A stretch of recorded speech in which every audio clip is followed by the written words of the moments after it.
सोच कर देखिए एक ऐसी रात के बारे में जहां एक बहुत शक्तिशाली अनुष्ठान गलत हो जाता है और एक ऐसा कर्ज सामने आकर खड़ा हो जाता है जिसे चुकाना ही पड़ेगा। तो चलिए इस रहस्यमयी कहानी की गहराई में उतरते हैं। कहानी की शुरुआत इसी एक सोच से होती है कि कर्म कभी किसी को नहीं छोड़ता, वो बस सही समय का इंतजार करता है और जब वो समय आता है ना तो हिसाब बराबर होकर रहता है। तो कहानी हमें ले जाती है एक सुनसान शमशान घाट पर।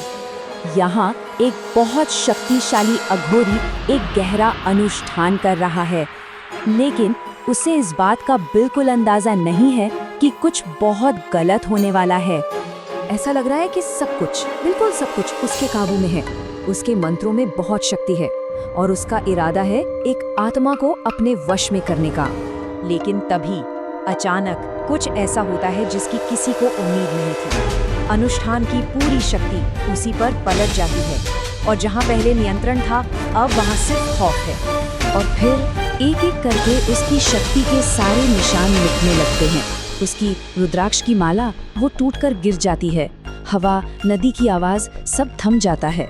मतलब साफ था, अब उसका नियंत्रण पूरी तरह से जा चुका था। अघोरी उस शमशान से तो किसी तरह बच निकलता है, पर शायद वो ये नहीं जानता था कि एक अनदेखी ताकत अब उसका पीछा कर रही है। एक ऐसा साया जो वक्त के साथ और भी गहरा होता जा रहा था। जब वो वापस लौटता है तो क्या दिखता है कि उसकी तो पूरी दुनिया ही उजड़ गई है। उसका आश्रम, उसकी सालों की मेहनत, सब कुछ खाक हो चुका था। और सबसे अजीब बात जानते हैं क्या थी? पूरे गांव में किसी और के घर को एक खरोंच तक नहीं आई थी, सिर्फ उसका आश्रम। कुछ दिन बीत जाते हैं। वो एक अग्नि अनुष्ठान करने की कोशिश कर रहा है और तभी उसे जंगल से एक बच्चे के हंसने की आवाज आती है और उसके ठीक बाद एक बहुत ही डरावनी फुसफुसाहट। अश्विनी, ये नाम, ये इस पूरे राज की पहली कड़ी थी। अब अघोरी को ये समझना है कि आखिर हो क्या रहा है। वो इस राज को सुलझाने की कोशिश में लग जाता है और उसकी ये खोज उसे एक ऐसे सच तक ले जाने वाली है जिसके बारे में उसने कभी सोचा भी नहीं होगा। तो जब वो पता करता है तो उसे मालूम पड़ता है कि जिस शव पर वो अनुष्ठान कर रहा था वो अपराजिता नाम की एक किन्नर का था। लेकिन सवाल अब भी वही था, अगर चिता पर अपराजिता थी तो फिर अश्विनी कौन है? ये सवाल इस पूरी गुत्थी को और भी उलझा देता है। अब हालत ये हो गई थी कि वो साया सिर्फ अंधेरे में नहीं, दिन के उजाले में भी उसका पीछा कर रहा था। भरी भीड़ में, गांव के एक समारोह में उसे एक किन्नर की ताली की आवाज सुनाई देती है। एक ऐसी आत्मा दिखती है जो ताली बजा रही है। सोचकर देखिए, वो भीड़ में भी बिल्कुल अकेला पड़ जाता है। और जब ये डर अपने हद पार कर जाता है तब अघोरी के दिमाग में एक पुरानी दबी हुई याद वापस आती है और सामने आता है अश्विनी का भयानक सच। तो कहानी ये थी कि अश्विनी नाम की एक बहुत ही नेक किन्नर थी जो अंधविश्वास के खिलाफ लोगों को समझाती थी। और ये बात वहाँ के साधुओं को पसंद नहीं आई, जिनमें ये अघोरी भी शामिल था। इन सब ने मिलकर उस पर डायन होने का झूठा इल्जाम लगाया और उसे जंगल में ले जाकर जंजीरों से बांधकर जिंदा जला दिया। उसके बाद बाकी किन्नरों ने उन सब साधुओं को और पूरे गांव को श्राप दिया कि बदला जरूर होगा। तो अब समझ आ रहा है कि ये खौफ कहाँ से आ रहा था।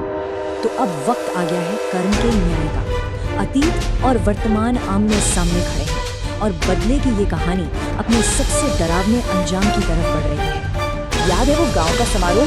वहाँ एक बहुत बड़ा धमाका होता है, बिल्कुल वैसी आग जैसी आग में अश्विनी को जलाया गया था।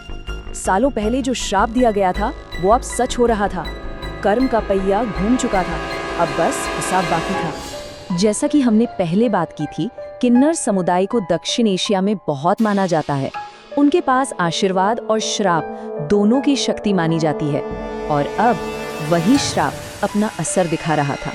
और फिर अपराजिता की आत्मा उसके सामने आ जाती है।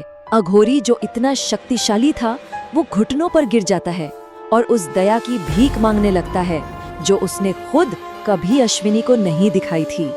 अपराजिता की आत्मा उस अघोरी को हवा में उठा लेती है, उसे घसीटकर ठीक उसी चिता पर ले जाती है जहां उसका अनुष्ठान फेल हुआ था और आखिर में अपराजिता एक जलती हुई लकड़ी से उसे आग लगा देती है बिल्कुल वही अंजाम जो उन लोगों ने अश्विनी को दिया था। उसकी चीखें पूरे शमशान में गूंजने लगती हैं और वो चीखें अश्विनी की उन चीखों की याद दिलाती हैं जब उसे जिंदा जलाया गया था। कर्म का न्याय अब पूरा हो चुका था। अपराधी को ठीक वही सजा मिली जो उसने पीड़ित को दी थी। तो आखिर में एक सवाल रह जाता है, क्या ये कर्म का इंसाफ था या एक आत्मा का बदला, या फिर क्या इन दोनों में कोई फर्क है भी? शायद ये एक ही सिक्के के दो पहलू हैं। ये सोच ये कहानी अपने पीछे छोड़ जाती है।